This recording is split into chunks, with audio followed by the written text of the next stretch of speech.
여러분 안녕하십니까. 시사 매거진쇼 프레스룸 라이브의 유영호입니다. 한눈에 보는 오늘의 세 가지 핫 이슈로 바로 시작합니다. 바이든 미국 대통령이 조금 전 이스라엘 관련해 대국민 연설을 했습니다. 하지만 하마스의 가자 교회 공습 주장, 미 해군의 예멘 반군 미사일 요격 등 오늘도 상황이 심각하게 돌아가고 있습니다. 자세히 살펴봅니다. 이주호 교육부총리가 자율 전공 후 의대 진학 검토 발언을 하면서 혼란이 일었습니다. 의대 정원 확대 방침을 분명히 밝힌 윤석열 대통령은 혼란을 야기한다며 질책했습니다. 경찰이 유명 배우의 마약 투약 혐의를 확인하기 위해 내사에 착수한 것으로 전해졌습니다. 이 배우는 최근 서울 강남 유흥업소와 주거지 등에서 대마 등 마약을 수차례 투약한 의혹을 받습니다. 잠시 뒤 정치권 핫한 뉴스를 모은 이슈집으로 프레스룸 라이브 돌아오겠습니다.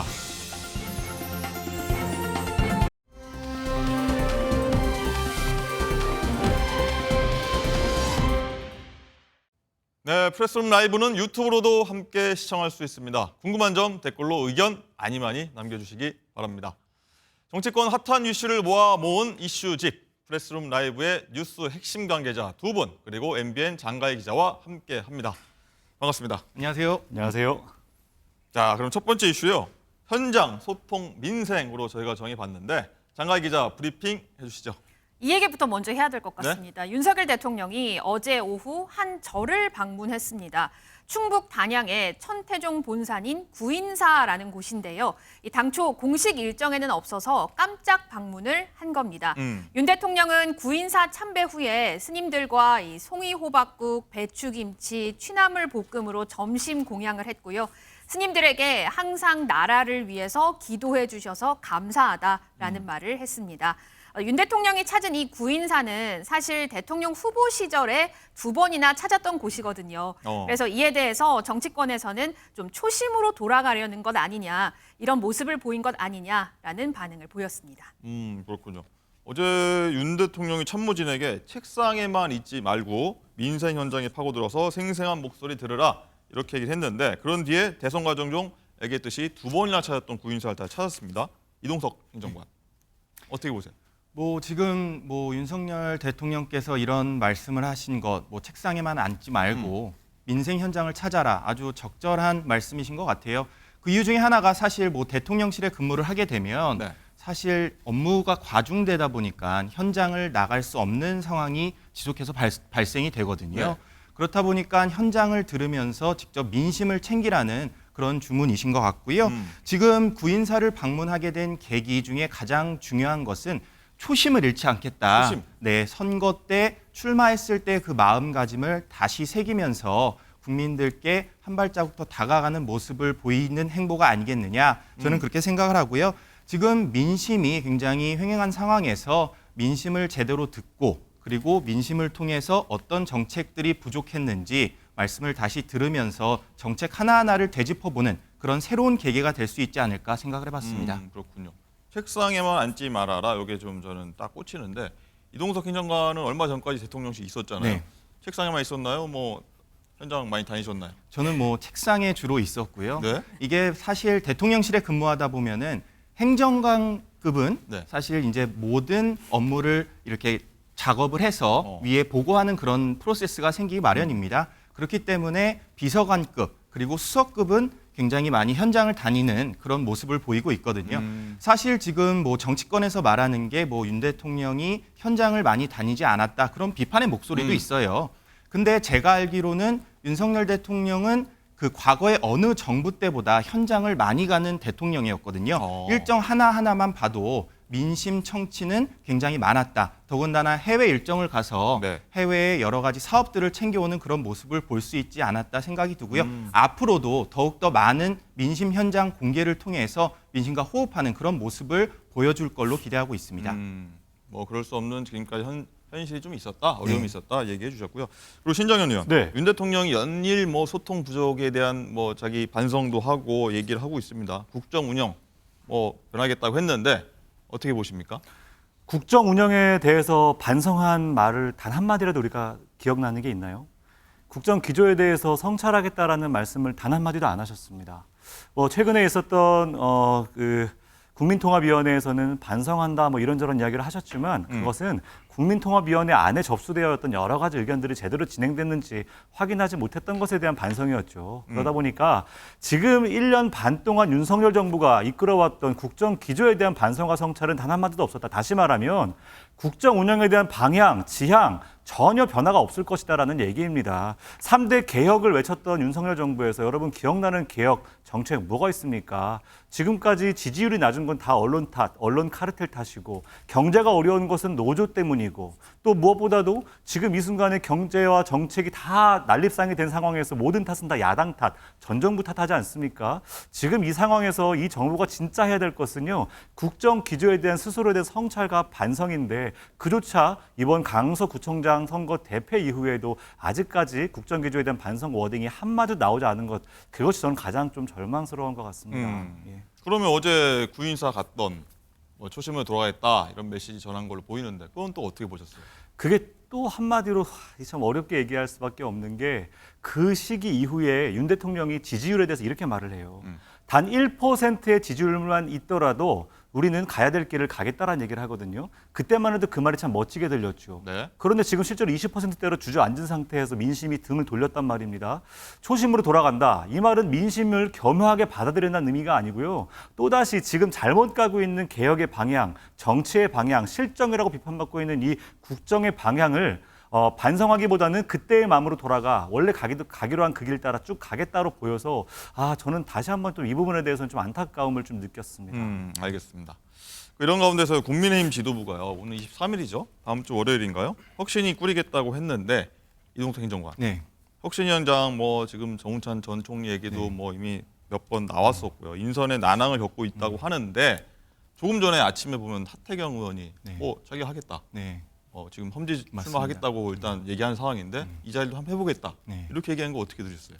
뭐 긍정적으로 봅니다. 지금 뭐 여러 혁신위원장 후보군이 물망에 오른 상황에서 이 혁신이라는 자체를 놓고 보면 굉장히 중요한 업무를 이행해야 되는 그런 막중한 역할이에요. 뭐 민주당 최근에 김은겸 혁신위원장도 보시듯이 이게 혁신위가 실패하게 되면 당은 자초의 길을 걷게 됩니다. 네. 그런 만큼 지금 뭐 보도에서는 인선의 난항을 겪고 있다. 그렇게 나오고 있는데 저는 그것엔 동의할 수 없고요. 이게 인선을 신중하게 고려하고 있다. 저는 그렇게 말씀드리고 싶습니다. 혁신위는 정말 당의 틀을 깨는 그런 아주 중요한 정책들을 내세워야지 국민의 눈높이에서 이거를 받아들일 수 있거든요.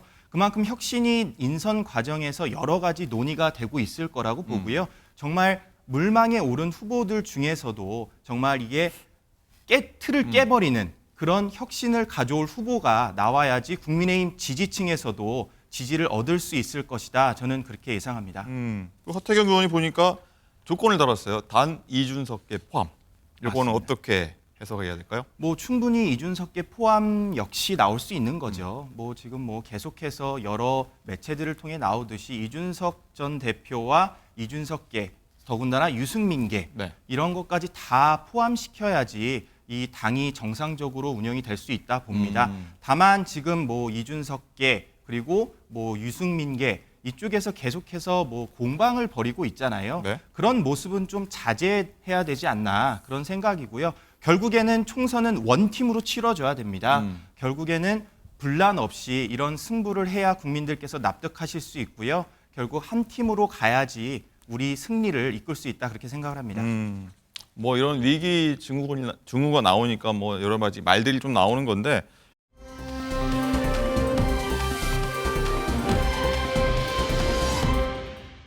위기 증후가 나오니까 뭐 여러 가지 말들이 좀 나오는 건데 일각에서는 신당 창단론도 제기가 되고 있습니다. 신당 창단 저희가 어제도 얘기했는데 구심점으로 주목받고 있는 인사가 바로 유승민 전 의원입니다. 관련 발언 듣고 오겠습니다. 그러면 또 신당을 만드시는 겁니까? 아니면 개인적으로 출마를 하시는 겁니까? 뭐 정해진 건 없습니다. 저는 모든 가능성을 열어놓고 있다. 소선거구 자해에서 1번, 2번 정당만 득세하는 이런 상황에서 새로운 정당을 하는 게 제가 얼마나 힘들다는 거를 알기 때문에 제가 그런 결심을 하게 된다면 그거는 정말 대단히 굳은 강한 결심이 될 거다. 만약에 이준석 대표가 나가서 유승민 의원하고 같이 신당을 차린다 어떻게 되겠습니까? 그 신당이 소위 말해서 영남권에는 영향이 안 미칠 수가 있습니까? 그러나 수도권에서는 엄청난 파괴력을, 국민의힘 후보를 떨어뜨리는 엄청난 파괴력을 가집니다. 네, 유승민 전 의원은 정해진 건 없지만 모든 가능성을 열어놓겠다. 반면에 윤상현 의원은 신당 창당이 국민의힘의 최대 위기가 된다. 이전 행정관 어떻게 보세요? 뭐 지금 신당 창당, 저는 유승민 전 대표가 신당 창당할 가능성은 1%도 없다 그렇게 생각을 없다. 합니다. 네, 왜냐하면요, 사실 뭐 유승민 전 대표 같은 경우에는 지금 바른정당 행보를 보시면 될 것 같아요. 네. 그때 당시에도 당을 깨고 나가서 바른정당을 창당하지 않았습니까? 근데 국민들의 선택은 어땠나요? 결국 실패로 돌아갔습니다. 그 실패한 정당을 가지고 또다시 새로운 창당을 한다. 저는 국민들께서는 그건 납득할 수 없다고 보고요.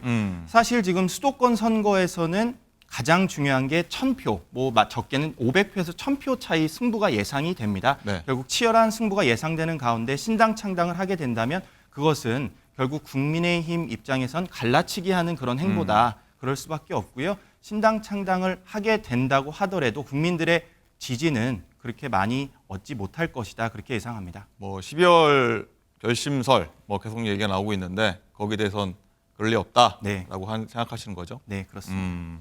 또 여기에 이준석 전 대표가 당을 나가면 지지율이 3~4% 오히려 오를 것이다. 이런 분석이 어제 나와서 하루 종일 정치권 시끌시끌했습니다. 저희 어제 MBN 아침엔 매경제에서 나온 그 발언인데 그것도 한번 듣고 오겠습니다. 이 전 대표가 나가도 우리 당에서 빠지는 건 3에서 4%포인트 정도일 거다라고 얘기를 했다고 해요. 3에서 4포인트가 적은 건가라는 생각도 들거든요. 플러스 될 거라고 봅니다. 장기적으로. 나가면 플러스다. 네. 오. 3에서 4% 플러스 될 거라고 봅니다. 일단 변해야 되는 건 이준석 대표다. 배신의 아이콘도 이준석 대표다. 신정현 의원. 예, 김민수 국민의힘 대변인이 예. 이준석 전 당대표가 나가면 당 네. 지지율이 오히려 올라갈 것이다. 이렇게 얘기한 건데 이준석 전 대표는요. 그러면은 즉각 저를 제명해서 당 지지율을 올려보라. 이렇게 맞받아친 거거든요. 저는 진짜 한번 나가봤으면 좋겠네요. 예, 저는 김민수 대변인이 이런 말을 하는 게 바로 지금 국민의힘의 현실 같습니다. 무슨 말이냐면 이제까지 18대부터 21대까지 총선을 다 분석을 해보면 네. 추석 이후에 있었던 지지율 조사가 거의 총선에 거의 그대로 들어맞았어요. 유일하게 총선 직전에 했던 여론조사가 들어맞지 않았던 20대 그 당시 총선에서는요. 그래서 새누리당이 그 당시에 옥새 들고 나르샤라고 하는 당이 분열되는 시점을 겪었단 말이에요. 네. 그 시기에는요. 새누리당이 오히려 민주당보다 지지율이 2배 이상 높았었어요. 그런데 총선 결과는 민주당의 승리로 나왔습니다. 당의 분열이 곧 총선의 패배라는 것이 지난 선거에 만들어주는 교훈임에도 불구하고 이준석 대표가 하는 말들 속에 국민의힘과 윤석열 대통령의 어떤 속을 아리게 하는 워딩들이 있다고 해서 나가라, 나가면 우리 잘 될 것이다. 이렇게 표현하는 거 국민들이 과연 잘하고 있다 박수칠까? 저는 그렇게 생각하지는 않습니다. 네? 오히려 지금 이 시점에서 이준석 대표와 함께 하면서 뭔가 5월 동조하는 모습 속에서 국민들은 지지를 보낼 거라고 생각하고요. 지켜보는 입장에서 뭐 저는 오히려 잘 분열해서 이준석 대표 나가셨으면 좋겠다라는 오히려 응원을 보내고 싶지만 그래도 조언을 드린다면 분열보다는 통합을 선택하는 것이 당이 사는 방법이다. 이 말씀 드리고 싶습니다. 조언도 해주시네요. 그리고요. 이럴 때 꼭 등판해 주시는 분 있죠. 홍준표 대구시장. 미운 놈 떡 하나 준다는 속담을 언급하면서요. 미운 상대일수록 끌어안는 용기가 필요하다. 그것이야말로 당을 승리로 이끄는 길이라고 강조했는데 이동석 행정관 어떻게 들으셨어요? 뭐 맞는 말씀입니다. 100% 공감을 하고요. 그런데 아쉬운 부분이 있어요. 네. 이게 뭐냐면 사실 뭐 조금 전에 이준석 전 대표가 페이스북에 하나 올렸더라고요. 그 전체주의라는 표현을 썼어요. 네. 그러니까 용산 대통령실을 전체주의라고 표현을 했는데 이런 굉장히 나가는 이런 발언은 결국 국민의힘 지지층에게 결코 동의를 얻지 못합니다. 이게 한국말이라는 게 아다르고 어다른데 좀 부드럽게 이렇게 표현을 해서 현 정부에 대한 비판을 할 거는 비판을 해야 된다고 저도 생각을 해요. 하지만 좀 말을 순화롭게 좀 조심스럽게 했으면 어땠을까 하는 아쉬움이 들어요. 그래서 지금 홍준표 전 대표도 지금 계속해서 뭐 미운 놈 떡 하나 더 준다 뭐 이렇게 말씀을 하시는데 이게 말이 된다는 부분은 이준석 전 대표가 어느 정도의 통합 행보를 했을 때 이게 여당이 한 번에 뭉쳐질 수 있는 겁니다. 지금 이준석 전 대표 좀 이렇게 과하게 말씀하시는 표현이 있는데 그거를 좀 정돈해서 말씀해 주시고 앞으로 원팀이 되는 길에 그렇게 된다면 함께 할 수 있지 않을까 그런 생각을 해봤습니다. 그렇군요. 그리고 장가희 기자, 이런 가운데 안철수 국민의힘 의원이요, 이준석 전 대표 향해서 뭐 계속해서 연일 날을 세우고 있어요. 하도 설전을 많이 하니까요. 저도 매일 따라가기가 너무 바쁜데 시청자분들도 마찬가지일 것 같습니다. 안철수 의원이 어제 내부 비판을 이어가는 이준석 전 대표에게 제발 무건수행하라 이렇게 언급을 했습니다. 네. 또 전쟁할 때는 내부의 적이 가장 무섭다면서 나쁜 사람은 뽑아내고 좋은 분들은 대거 영입하는 이 확장 정치를 해야지 내년 총선에 승리할 수 있다 이렇게 언급을 했습니다. 이런 가운데 안 의원이 어제 이탈리아 로마에서 이 달리기를 인증한 셀카를 올리면서요. 오는 29일 풀코스 마라톤을 뛰겠다고 했는데 네. 최근 한 정치평론가가 안 의원을 향해서 이 심장에 문제가 생겨서 이 2번 정도 위험한 상황이 있었다 이렇게 언급을 했는데 이 논란을 의식한 행보로 보이고 있습니다. 네, 제가 작년 이맘때요, 마라톤 대회에 참가한 안철수 의원 직접 만나서 인터뷰했던 기억이 나거든요. 굉장히 건강해 보였습니다. 마라톤 뛰니까 굉장히 건강해 보일 수밖에 없죠. 네네. 이동석 행정관은 이 안 의원의 건강 논란, 뭐 예전에 국회 출입 기자로도 했으니까 많이 봤을 것 같은데, 네. 뭐 취재 많이 했으니까 맞나요? 어떤가요? 뭐 안철수 전 대표 지금 계속해서 논란이 되고 있지만 사실 뭐 마라톤 뛰겠다 앞으로 계속해서 선언하고 있지 않습니까? 저는 근데 이 논란 자체가 굉장히 좀 유치하다고 봐요.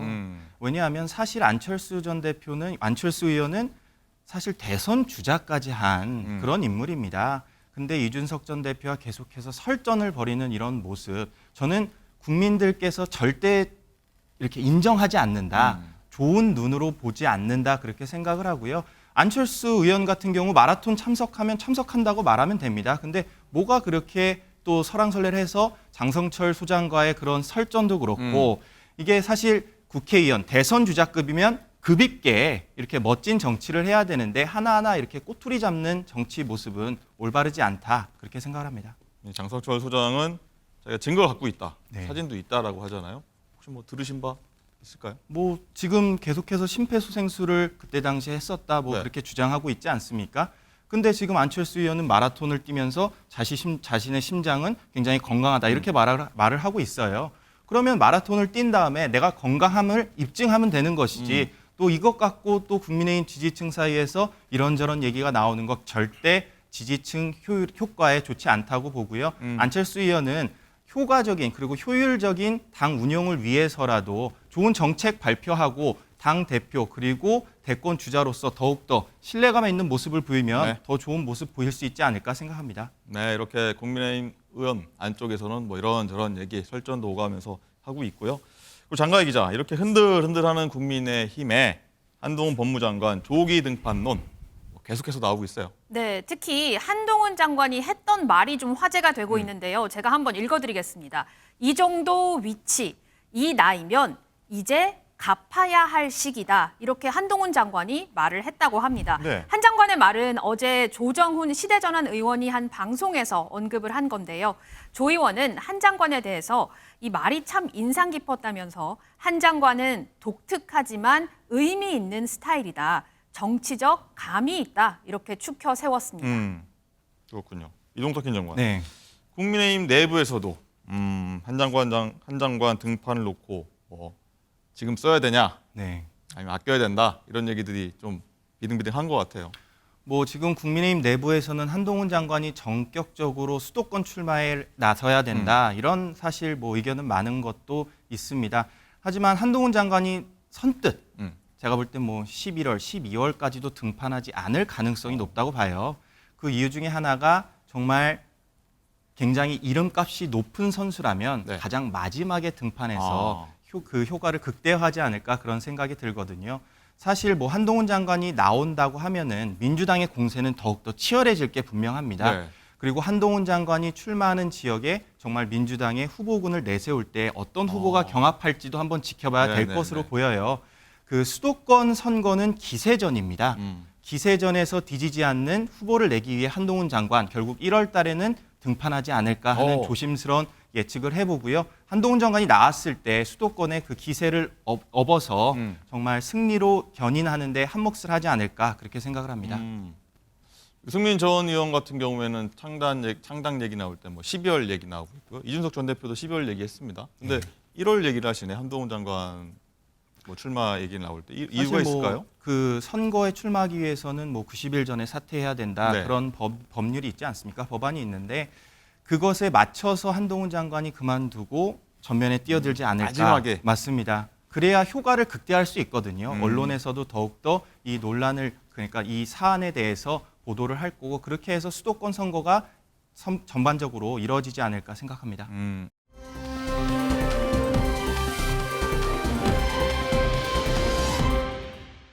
이재명의 결심이라고 한번 지어봤습니다. 장가희 기자, 장기 단식 이후에 건강 회복이 좀 더딘 이재명 민주당 대표가 이제 조만간 당무에 복귀할 거라고요? 네, 다음 주 월요일이면 국회로 출근을 하는데요. 우선 이 얘기 먼저 드려야겠습니다. 이재명 대표가 오늘 오전 10시 30분에 서울중앙지법에서 진행되는 이 대장동 위례신도시 개발 특혜 및 성남FC 후원금 의혹 3차 공판에 출석을 했습니다. 지난 17일에 있었던 2차 공판 때는 사실 7분 정도 지각을 했는데요. 지각을 해서 이 재판장이 10분 먼저 와서 재판을 좀 준비해달라 이렇게 언급을 했습니다. 그래서 오늘 지각 안 했습니다. 네. 저희 법조팀 홍지호 기자가 발빠르게 전해줬는데 네. 오늘은 재판 10분 전에 도착을 했다고 합니다. 10분 전. 네, 그렇습니다. 이 취재진이 당무 복귀를 앞뒀는데 소감 한 말씀 해달라 이렇게 물어봤고요. 또 당무 지장을 실감하시냐 이렇게 물어봤는데 모두 묵묵부답으로 재판장에 들어갔고요. 이재명 대표 다음 주 월요일 오전 최고위원회 주재를 시작으로 당무를 재개할 전망입니다. 네, 오늘은 일찍 도착하셨네요. 이 대표가 오는 23일이에요. 그러니까 다음 주 월요일에 최고위 주재를 시작으로 당무 재개할 계획이라고 하는데 신정현 의원. 네. 앞으로는 발언 더 기회가 많아질 겁니다. 많이 말씀해 주셔야 될 것 같은데 최고위에서 어떤 메시지 내놓을지 가장 궁금할 것 같아요. 가장 민감한 건 당내 상황일 겁니다. 지금 좀 가결파에 대한 여러 가지 이제 목소리들이 최고위에서 나왔던 터라 아마 거기에 대한 메시지가 나오지 않을까 또 얘기도 나오지만 제가 알고 있는 이재명 대표 스타일이라면 가장 민감한 이야기는 마지막에 합니다. 그래서 아마 이 나오자마자 바로 나오는 메시지에 가결파에 대한 징계 여부나 이런 이제 예민한 메시지를 내기보다는 대여투쟁 혹은 대정부 투쟁에 대한 메시지를 강하게 낼 것 같아요. 네. 이제 어쨌든 당무 복귀 이전까지 있었던 윤석열 정부와 국민의힘의 인사 참사, 소위 말하는 이제 개각 과정에서 있었던 심각한 문제들이 이제 실제로 국민들에게 얼마나 실망을 주었는지에 대한 이야기에서부터 또 민생이 정말 어려워지고 있지 않습니까? 네. 그래서 이 민생 실정에 대한 문제 비판 이런 것들을 좀 이야기하면서 대여투쟁 혹은 대정부투쟁에 대한 전열 정비를 강하게 요구하지 않을까 이렇게 예측합니다. 말씀하신 대로 이제 체포동의안 가결화 징계 여부 가장 주목되는데 뭐 여러 가지 말들이 나왔는데 관련 발언 듣고 오겠습니다. 징계를 하지 않기로 결정한 적이 없어요. 그렇다고 징계를 하겠다고 결정한 적도 없는 것은 분명하거든요. 이재명 대표는 징계와 관련된 논의의 시기를 홀드하자. 최종 결정을 하지 않은 상황입니다. 그래서 대표가 복귀하고 나서 아마 이루어질 거라고 보이고요.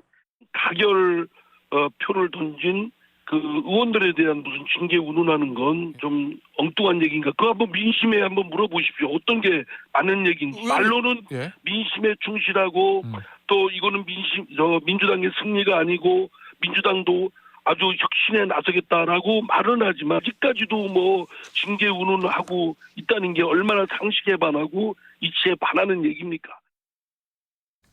가결파 징계 운운하는 게 좀 엉뚱하다 이런 얘기를 했는데 앞서서 이재명 대표는 우리 안에 작은 차이를 넘어서 단합하자 이런 메시지를 냈었잖아요. 신정현 의원 어떻게 들으셨습니까? 답답하죠. 당대표의 메시지와 최고위 메시지가 계속 결을 달리하잖아요. 당대표는 메시지를 이전에 이제 단식 이후에도 같은 메시지를 냈어요. 통합하자. 네. 그런데 최고위원회에서는 이런 말 나오지 않습니까? 고름은 3살이 될 수 없다. 이런 식의 이야기로 입장이 다른 생각이 다른 의원들에 대한 징계 혹은 배척의 메시지를 계속 내고 있는 것이고요. 무엇보다도 징계 문제 해결된 게 아닙니다라고 이제 박찬대 의원 또 얘기를 하셨는데 네. 이런 것도 당대표 메시지와 또 결을 달리하는 것 아니겠습니까? 그래서 오히려 당대표의 메시지에 친명이라고 불리는 분들이 공개적으로 반대한다면 저는 여기에서부터 이재명 당대표의 진정한 진심이 드러나야 된다고 생각해요. 무슨 말이냐면 네. 내 입장과 다른 이야기를 하려면 나와 먼저 의견 조율을 하자. 이렇게 얘기를 해주셨으면 좋겠습니다. 만약에 최고위 안에서 계속 반복되는 메시지가 당대표와 달리 나온다면요. 그거야말로 당에서는 이 부분에 대해 주의를 주고 경고를 줘야 될 문제거든요. 만약 그렇지 않고 이런 이야기들이 계속 투트랙으로 나간다 그런다면 당의 분열을 오히려 당대표께서 메시지는 그렇게 내시지만 이거를 방관하는 모습으로 국민들에게 보일 수 있습니다. 제가 앞서서 언급했던 당의 분열이 총선 전에 패배의 키워드라고 말씀드리지 않았습니까? 이걸 방관하고 방치하는 순간 이재명 당대표와 최고위원회가 어찌 보면 총선의 패배를 또 만들어내는 실책을 저지르는 것이다. 저는 그런 좀 걱정을 하고 있습니다. 국민의힘에서는 뭐 비윤 얘기가 나온다면 민주당에서는 이제 친명, 비명 얘기가 나오는데 어쨌든 이 얘기 들으시고 친명계 의견은 뭐 무시할 수 없는 상황이잖아요. 어떻게 그럼요. 보셨어요? 물론입니다. 지금 뭐 정청래 최고위원, 그것도 수석 최고위원입니다. 가장 막강한 발언을 자랑하는 정 최고위원이 저렇게 계속해서 대표와 다른 얘기를 한다는 것, 네. 결국 국민들의 시선은 좋지 않을 것이다 그렇게 보고요. 정청래 최고위원을 이재명 대표가 당장 만나야 된다고 생각합니다. 그래서 비명, 친명 간의 그런 거를 떠나서 모두가 단합하는 그런 모습으로 보여야지 총선 승리로 이끌 것이라고 보고요. 더 이상 이재명 대표가 결국에는 구속이 안 됐습니다. 이미 지나간 기차입니다. 네. 그거를 안고 민주당은 새로운 방향으로 가야 된다고 생각합니다. 신정현 의원 마지막으로요. 아까 방금 그래픽으로 나오긴 했는데 민주당 국민응답센터에 가결표 의원에 대한 징계 청원글이 올라왔었잖아요. 예. 이미 5만 명이 넘었다고 해요. 동의를 얻어서 이제 지도부 답변을 기다리고 있는데 예. 어떤 답변 내놓을까요? 답변 내놓을까요? 안 내놓을 겁니다. 다시 말씀드리지만 다 당대표의 위치에서 이런 어떤 징계 청원에 대해서 일일이 답변하기가 쉽지가 않고요. 네. 또 최고위 차원에서도 마찬가지일 겁니다. 최근 1년 사이에 제가 이제 국민 응답센터에 있는 내용 160개 정도 되는 내용들을 좀 분석한 데이터를 봤는데 거기에 주요 키워드가 이런 겁니다. 징계, 출당, 배제 이런 이야기들이 있어요. 다시 말하면 이름은 청원 게시판이지만 사실상 민주당 안에 공개 처형장처럼 되어버린 거예요. 저는 그 부분에 대해서 매우 좀 유감스럽고 안타깝게 보고 있어요. 국민응답센터인데 사실상 특정 어떤 이념과 색채를 갖고 있는 사람들의 커뮤니티 공간으로 되어버린 겁니다. 저는 이게 이 공간이 그대로 유지되면서 여기에서 나오는 5만 명, 6만 명 숫자에 천착해서 최고위원이든 당대표든 혹은 국회의원이든 거기에 편승해서 목소리를 내거나 또 거기에 편승해서 정책 혹은 뭐 징계에 대한 목소리를 낸다면 민주당이 공당으로서 또 수권 정당으로서 앞으로의 역할에 축소될 수밖에 없는 정말 좁은 길을 가게 될 것이다라는 좀 걱정을 하고 있습니다. 알겠습니다. 자, 오늘 이렇게 두 가지 이슈 크게 다뤄봤고요. 다음 이어질 라이브 픽에서는요. 유명 배우의 마약 투약 혐의 내사 소식 전해드릴 테니까요. 채널 고정 부탁드리겠고요. 자, 오늘 말씀 모두 감사드리겠습니다. 감사합니다. 고맙습니다. 고맙습니다.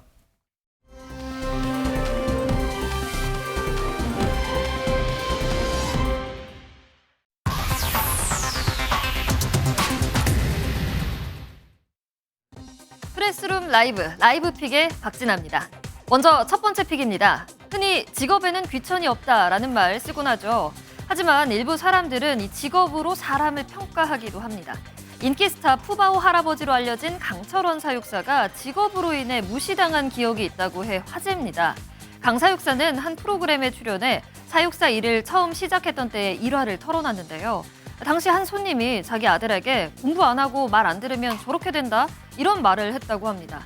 아니, 직업엔 귀천이 없어도 인품엔 차이가 있다 할 수 있겠는데요. 이 영상을 접한 누리꾼들은 직업의 인식을 바꾸는 데 일조한 강 사육사님 존경합니다. 강 사육사님 늘 응원합니다 라며 아픈 과거를 어루만져 줬습니다. 보험 사기 범죄는 매년 증가하고 있는데요. 치밀한 수법도 나날이 발전 중인 것 같습니다. 강남 일대에서 6개월간 17차례 고의로 사고를 낸 남성이 구속됐습니다. 골목에서 배회하던 남성, 역주행 차량이 들어오자 기다렸다는 듯이 차량에 다가가 사고를 냅니다. 역주행 운전자들이 경찰에 쉽게 신고하지 못할 거란 생각에 수를 쓴 건데요. 남성은 진단서를 위조하고 상대 운전자들에게 별도 합의금을 요구하기까지 했습니다. 결국 보험사 의뢰로 경찰에 덜미를 잡혔는데요. 경찰은 여죄를 조사해 이번 주 중으로 남성을 검찰에 송치할 예정입니다. 일본의 마코 공주 기억하시나요? 지난 2020년 일반인과 결혼해 일본 왕실을 떠나 평민 신분이 됐는데요. 요즘 이 언니 마코의 자리를 잇는 가코 공주에 대해 일본의 국민적 관심이 나날이 뜨거워지고 있습니다. 지난 17일 가코 공주가 일본 국민체육대회에 참석했는데요. 푸른 드레스를 입고 참석한 가코 공주의 모습을 일본 언론이 일제히 보도를 했습니다.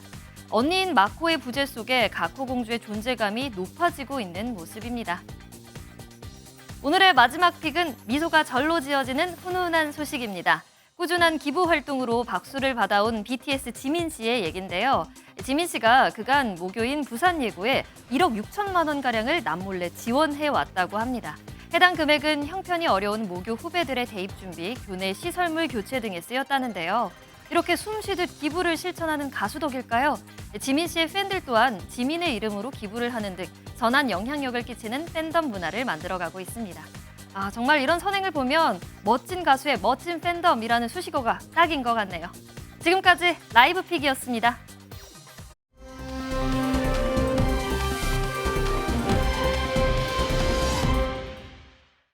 네, 오늘 궁금한 뉴스, 화제가 되는 뉴스, 오궁금 장가희 기자와 풀어보겠습니다. 자, 첫 번째 궁금, 마약 투약 논란입니다.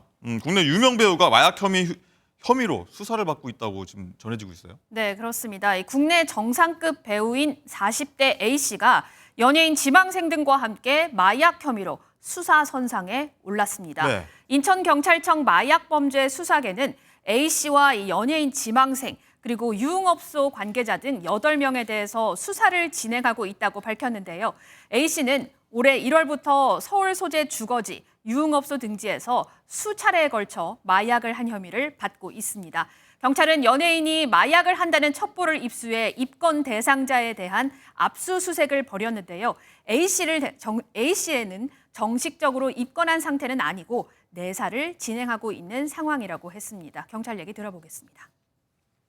그 입건 전 조사 단계라고 내사 단계거든요. 네네네. 오늘 수사를 해서 결정을 하도록 하겠습니다.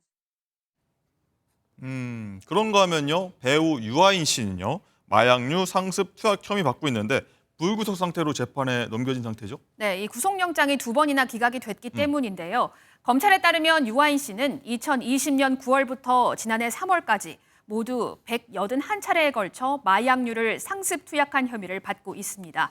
프로포폴, 미다졸람, 케타민 등 4종류입니다. 다른 사람 이름으로 44차례에 걸쳐 수면제 1,100여 정도 처방받았습니다. 유 씨가 지인에게 증거인멸을 지시하거나 미국 현지에서 일행에게 대마 흡연을 강요한 혐의도 포착이 됐습니다. 자, 유아인 씨 목소리 들어보겠습니다.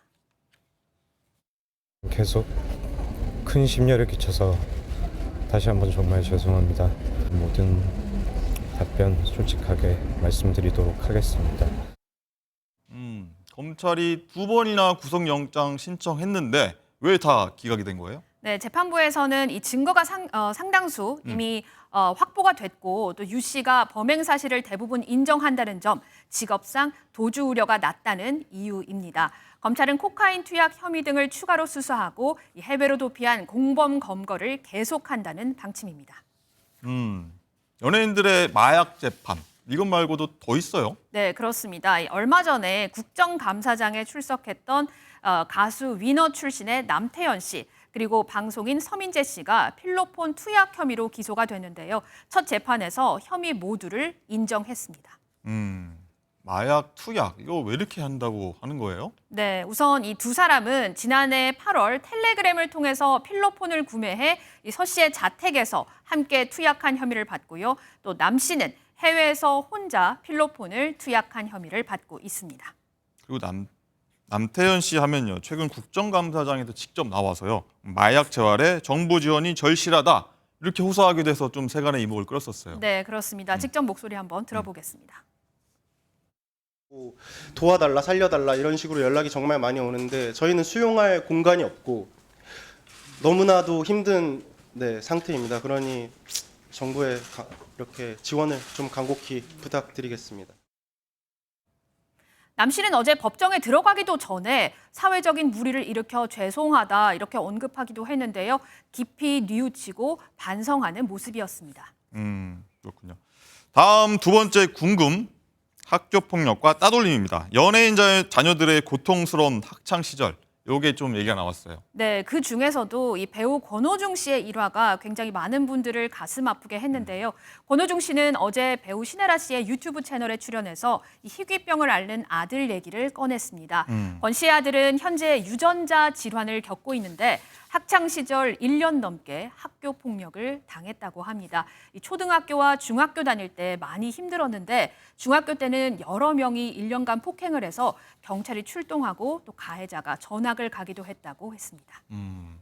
그런데요, 이 권오중 씨는 처음에는 아들이 좀 너무 과하게 이제 피해 사실을 얘기해서 뭐 아닌 줄 알았다, 뭐 이렇게 얘기했다면서요? 네, 그렇습니다. 안타깝게도 이 권 씨가 직접 아들의 얘기를 듣고 가해 학생들에게 이 사실 여부를 물어봤더니 가해 학생들이 너무나도 뻔뻔하게 억울하다 이렇게 대답을 해서 권오중 씨가 굉장히 난감했다고 합니다. 그러다가 어느 날은 목을 다쳐 온 것을 보고 심각성을 알게 됐다고 했는데요. 이 자신의 아들이 친구를 쳐다본다고 이 친구가 유리창을 깨서 유리가 튀면서 이 목에 파편이 박혔다 이렇게 언급을 했습니다. 기가 막힌 일인데, 그런데 권오중 씨는 사실 아들 얘기를 자기가 연예인이다 보니까 부담됐는지 좀 키우지 않았다고 해요. 좀 이렇게 줄이려고 했나 보더라고요. 네, 그렇습니다. 말씀하신 것처럼 권 씨는 이를 키우면 오히려 좋지 않을 수도 있을 것 같아서 참았는데 그러다 보니까 이 영화 촬영 중에 입이 돌아가서 한 달을 쉬었다고 합니다. 아이고, 예. 또 다른 부모들은 찾아가서 난리를 치기도 하는데 아이를 위해서 어필을 했어야 했는데 그렇게 하지 못한 게 너무나도 후회된다고 언급하기도 했습니다. 이 사실 학교 폭력의 상처가 굉장히 깊게 가잖아요. 잊혀지지 않을 문제인데 네. 되게 걱정이 많이 될 것 같아요. 그렇습니다. 그래서 사실 권 씨의 아들도 이 수년이 지났지만 목에 생긴 상처를 가끔씩 언급한다고 했는데요. 그러면서 권 씨는 친한 연극 후배에게 가해자인 척 아들을 만나서 사과 좀 해달라 이렇게 부탁을 했다고 합니다. 이후 권 씨의 후배가 한강에서 교복을 입고 또 꽃을 들고 나타나서 권 씨의 아들에게 사과를 했다고 하는데요. 권 씨의 아들은 사실 모든 사실을 알면서 부모를 생각해 한 번 넘어가 준 것 같다라고 하면서 권오중 씨 많은 눈물 흘렸습니다. 그리고 배우 신혜라 씨 역시 자녀가 학교 폭력 당한 사실 밝히기도 했어요. 네, 그렇습니다. 한 유튜브에서 역시 밝혔는데요. 신혜라 씨는 자신의 아들이 연예인의 아들이고 또 마음이 좀 여린 아이라 괴롭힘의 대상이 됐다고 언급을 했습니다. 신 씨에 따르면 아들은 학교에서 한 학생이 발로 가슴을 뻥 차거나 또 돈을 가져오라고 강요했다고 합니다. 또 학생들이 변기에다가 양말과 속옷을 넣었다고 하는데요. 신 씨는 그 얘기를 들으면 정말 피가 거꾸로 솟는 기분이었다고 말했습니다. 뿐만 아니라 배우 엄태웅 씨의 아내 윤혜진 씨는 아버지가 원로 배우 윤일봉 씨인데요. 이 아버지가 유명인이라는 이유로 초등학교 재학 당시 따돌림을 당했다고 언급한 적도 있습니다. 연예인들의 고충이 좀 심한 것 같습니다. 자, 다음 세 번째 궁금은요. 공소사실 인정입니다. 조국 전 장관 딸 조민 씨가요. 12월 8일 입시 비리로 첫 번째 재판을 앞두고 있는데 재판부에 이런 사실들을 공소사실 모두 인정한다. 이런 의견을 냈어요. 네, 그렇습니다. 이 검찰 수사 단계에서는 혐의를 일부 좀 부인을 했었는데 재판을 앞두고 입장을 일부 바꾼 셈이죠. 우선 지난 2월 조민 씨의 말을 한번 들어볼까요? 표창장으로 의사가 될 수는 없습니다. 그 당시에 입시에 필요했던 항목들에서의 제 점수는 충분했고 그리고 어떤 것들은 넘치기도 했습니다. 네, 하지만 지난 13일 조민 씨 변호인은 공소 사실을 모두 인정하고 증거에 동의한다는 취지의 의견서를 제출했습니다. 그렇군요. 그런데요, 이 검찰의 기소가 공소권 남용에 해당해서 공소를 기각해야 한다는 주장도 의견서에 넣었더라고요. 맞습니다. 이 공소기각이라고 하면 공소 제기 절차 등이 위법한 경우 유무죄 선고 없이 재판을 종결하는 결정인데요. 조민 씨는 앞서 부모가 모두 기소된 점을 들어서 검찰의 기소가 공소권 남용에 해당하며 구체적인 입장은 재판에서 밝히겠다고 의견서에 기재한 것으로 전해졌습니다. 인정했으니까 이제 재판 끝내자 뭐 이런 뜻으로 읽혀지긴 하거든요. 자, 그리고 어쨌든 입시 비리 관련 혐의잖아요. 정확히 어떤 건가요? 우선 이 모친인 정경심 전 동양대 교수와 공모해서 2014년 6월 부산대 의전원에 허위로 작성한 입학 원서, 자기 속에서 위조된 동양대 총장 표창장을 제출한 혐의가 있습니다. 검찰은 위조된 문서를 내서 최종 합격하면서 의전원 평가위원들의 입학 사정 업무를 방해했다고 봤습니다. 여기에 조국 전 장관과 공모해서 2013년에는 서울대 의전원에 자기소개서, 서울대 법대 공익인권법센터장 명의의 인턴십 확인서 등 허위로 작성되거나 위조된 증빙 서류를 제출한 혐의도 있습니다. 가족이 모두 어려움을 겪고 있어요. 이미 어머니죠. 정경심 교수는 대법원에서 징역 4년, 그 아버지인 조국 전 장관도 1심 유죄 선고를 받았어요. 네, 그렇습니다. 이 때문에 조 씨가 법원에 낸 의견서에 부모가 모두 기소된 점을 근거로 검찰이 공소권을 남용했다 이렇게 주장한 것으로 알려졌습니다. 여기서 중요한 건 조민 씨가 단순 입시 비리의 수혜자인가 아니면 부모와 함께 주도적인 역할을 했는지인데 이를 놓고 치열한 공방이 예상되고 있습니다.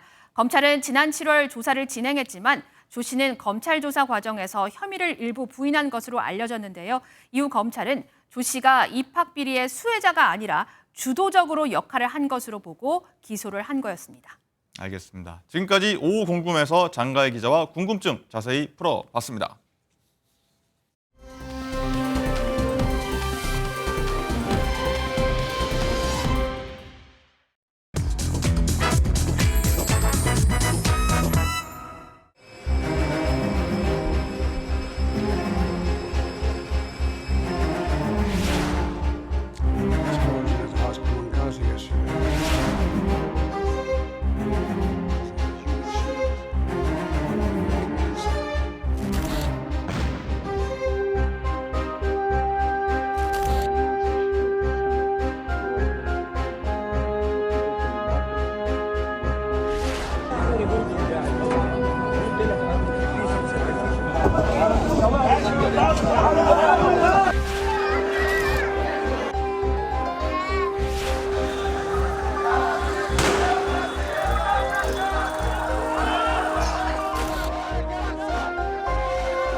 네, 오늘 라이브 스테이션에서는요. 확전 양상을 띠는 이스라엘 하마스 전쟁 심도 깊게 짚어보겠습니다. 중동 전문가 두 분 나오셨습니다. 어서 오십시오. 자, 우선 이스라엘을 방문하고 돌아간 조 바이든 미국 대통령이 조금 전 대국민 연설을 했거든요. 연설 먼저 잠깐 들어보고 얘기 나눠보도록 하겠습니다. The terrorist group Hamas unleashed pure, unadulterated evil in the world. Hamas does not represent the Palestinian people.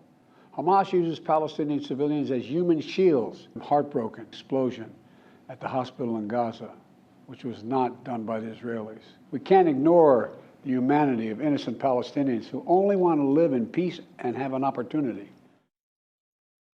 네, 먼저 이 백승훈 전임연구원, 바이든 대통령의 연설 어떻게 들으셨어요? 뭐 기존에 얘기했던 거 그대로죠. 그러니까 미국은 국제사회의 합의, 그러니까 두 개의 국가론, 그러니까 그 1967년 그 3차 중동전 이후에 유엔 안보리에서 나왔던 그 결의안, 그리고 1993년에 그 국제사회에서 합의한 오슬로 협정에 그 근거한 두 개의 국가론을 우리는 존중한다. 단 그 두 개의 국가론의 그 정부가 될 정부는 하마스는 아니다라는 것을 확실히 얘기를 한 것이죠. 네. 그렇군요. 이 오늘 밤새 나온 소식 뭐 계속 공습도 이어졌고 뭐 사망 사건도 많이 이어졌습니다. 오늘 나온 사건 좀 정리 좀 해주시죠. 뭐 지금 계속 벌어지고 있는데 지금 가장 좀 중요하게 볼 사안은 이제 두 가지죠. 하나는 이제 예멘에 있는 후티 반군이 원래 그 소위 이란 그 혁명 수비대에 지원을 받는다라고 하는 단체거든요. 네. 근데 이 단체의 모토가 아주 극명합니다. 알라는 위대하다. 미국은 사단이다. 그리고 미국에게 죽음을, 그다음에 이스라엘에게도 죽음을, 유대인에겐 저주를, 이슬람은 승리할 것이다라는 모토를 갖고 있는 단체거든요. 네. 후티 반군이.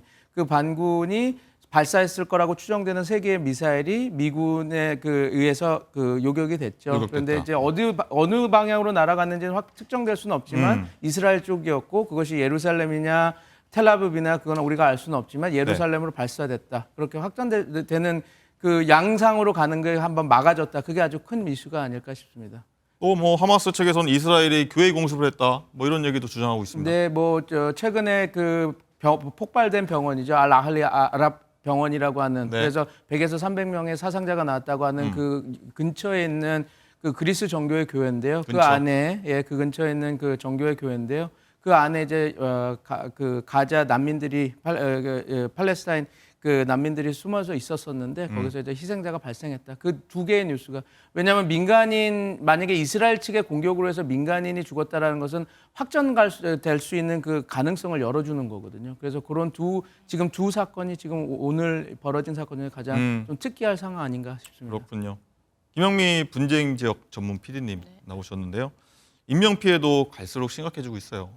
네, 시간이 지나면서 하루에 몇백 명씩 계속 꾸준히 나면서 이제 5천 명을 넘어섰다고 5,000명. 양쪽 다 계산을 해서 군인까지 하면 거의 10,000명 갈 것 같아요. 그리고 이제 파악이 안 되는 사람들도 많을 거고요. 또 가자지구 쪽에서 이제 인구가 밀집해 있다 보니까 아무래도 그쪽에서 더 많은 사상자가 나고 있는 것 같습니다. 특히 뭐 가자지구가 전쟁의 참상을 뭐 여실히 보여주고 있지 않습니까? 가자지구 사망자 4분의 1 정도가 어린이라고 해요. 항상 이제 폭격 경보가 울리면 어린이들은 그게 무슨 뜻인지 잘 몰라서 대피를 하지 못하거나 아니면 여성들 같은 경우는 종교적인 이유로 아주 가부장적인 집 같은 경우는 밖에 나갈 수 없는 그런 사람들도 있기 때문에 어린이하고 여성뿐만이 아니고 장애인과 노인들도 대피하기가 쉽지 않겠죠. 그래서 자연히 이 사람들이 더 희생자가 많이 날 수밖에 없는 구조입니다. 그렇군요. 백승훈 연구원. 가자지구 주민들이요 이제 물과 전기, 뭐 살아가는 데 있어서 필요한 기본적인 것조차 이제 제대로 공급하지 못하고 있다고 지금 알려지고 있지 않습니까? 다행인 건요 이제 가자 주민 위한 구호품 지원이 들어갈 것이다. 이제 이런 예정돼 있다는 얘기가 좀 나오고 있는 거예요. 미국이 가장 신경 쓰는 부분입니다. 그 바이든 행정부가 그래서 그 이스라엘 행정부에게 늘 말을 했던 것이 지상군 파견은 어쩔 수 없다는 걸 인정한다. 단 국제법을 준수하라 이렇게 얘기하고 있거든요. 그래서 가자 지구에 취해졌던 단전 조치를 군사 지역 외에는 군사 작전 지역 외에는 좀 풀어줘라 해서 이미 라파 그 소위 말해서 가자 지구 남쪽의 2구 그러니까 라파 지역과 칸 유니스 지역의 2개의 지금 보통 가자 난민촌이 그 팔레스타인 난민촌이 이렇게 만들어져 있는데 거기 한 60만 명 정도가 있다고 하는데 그 지역에 대한 단전 조치는 좀 풀어주고 그리고 거기에 대한 그 여러 가지 구호 그 패키지 같은 것들은 준비 중입니다. 그래서 17일 날 블링컨 국무부 장관이 14일 그러니까 3일 만에 다시 방문을 해서 첫 번째 말했던 게 우리가 국무부 장관이 가서 말했던 게 우리가 이스라엘과 그 미국은 그 팔레스타인 국민들을 위해서 다양한 구호 이런 것들을 준비하고 있다라고 얘기했죠. 그리고 어제도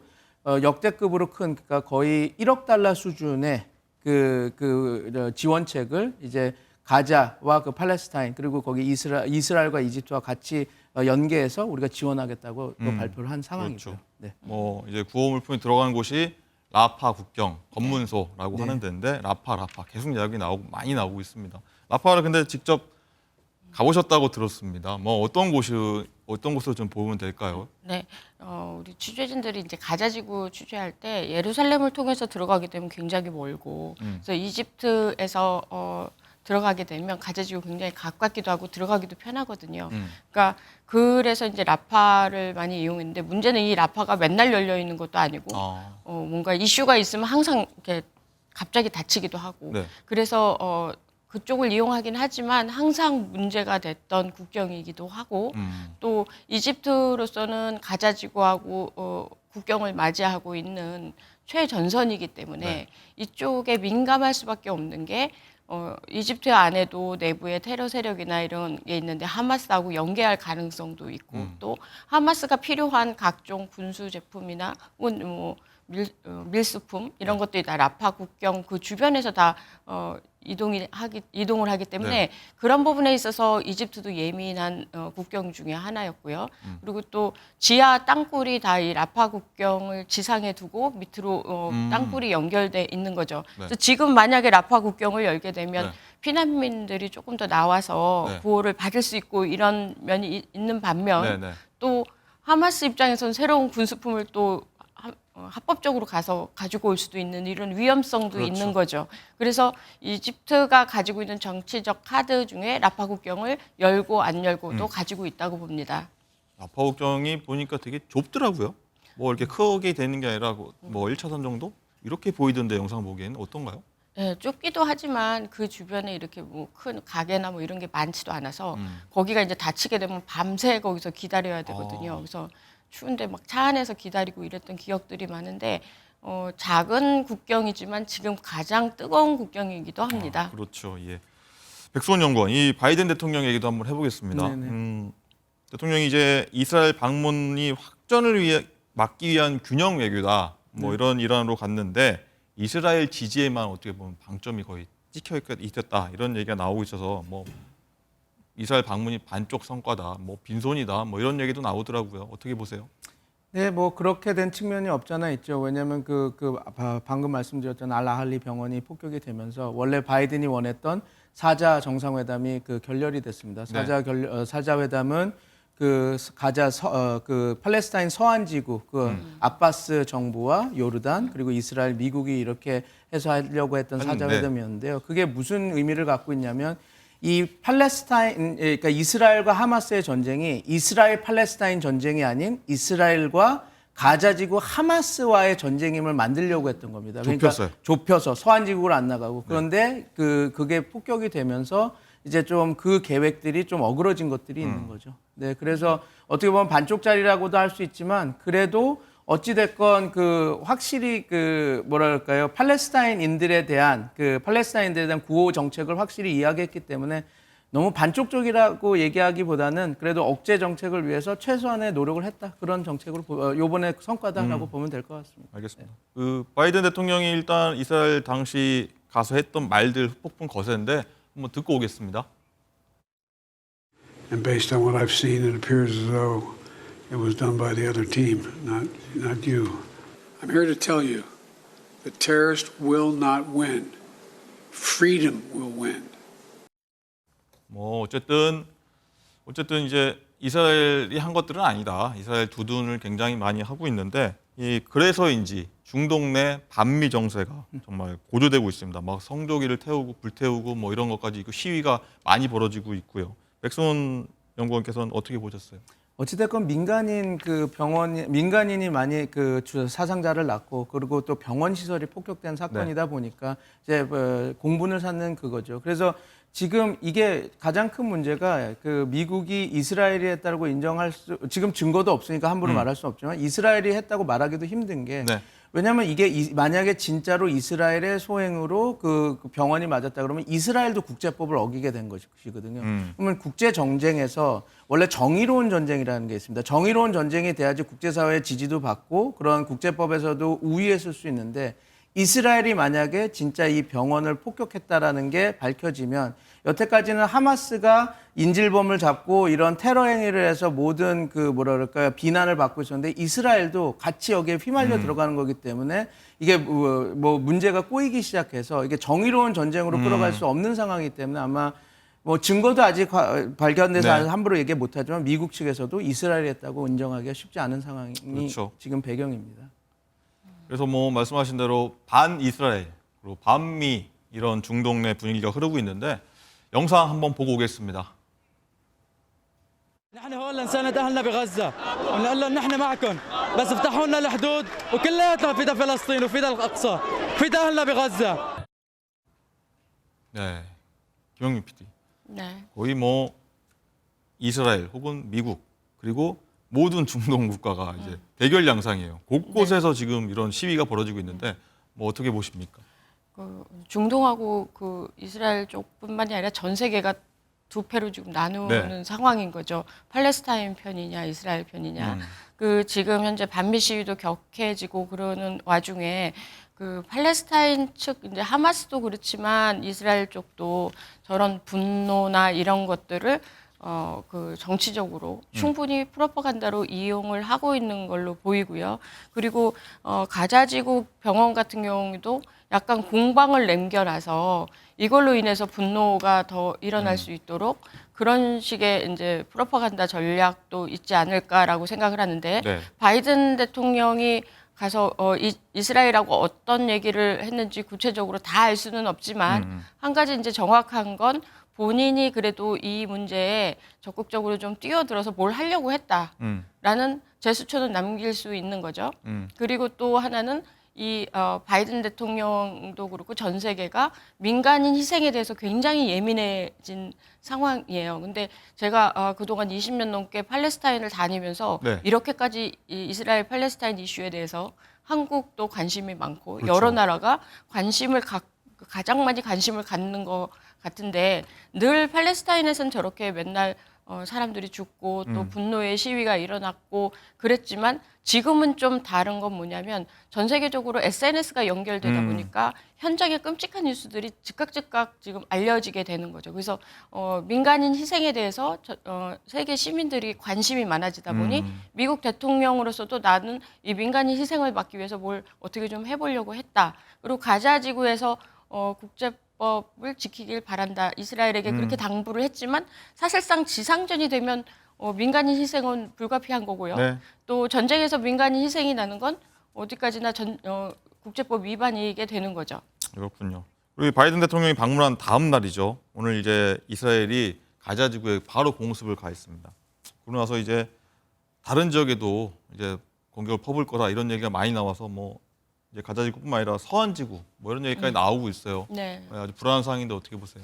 저는 이제 가자 지구만 좀 많이 힘들었다 그러면 지금 서한 지구까지도 굉장히 위험해진 상황이긴 한데 그 어저께 바이든 대통령과 이스라엘이 만났다는 그 제스처로 오늘 이제 이런 공격이 이루어졌다고 보는데요. 그래서 미국이 이스라엘 편이다라는 걸 이스라엘 쪽에서는 굉장히 공고히 할 필요가 있고 네. 그래서 더더욱 어제 오늘 뭐 이렇게 좀 세게 공격을 할 수도 있겠다라고 생각되는데 네. 그 서한 지구는 온건파인 파타당이 있는 곳이기 때문에 네, 네.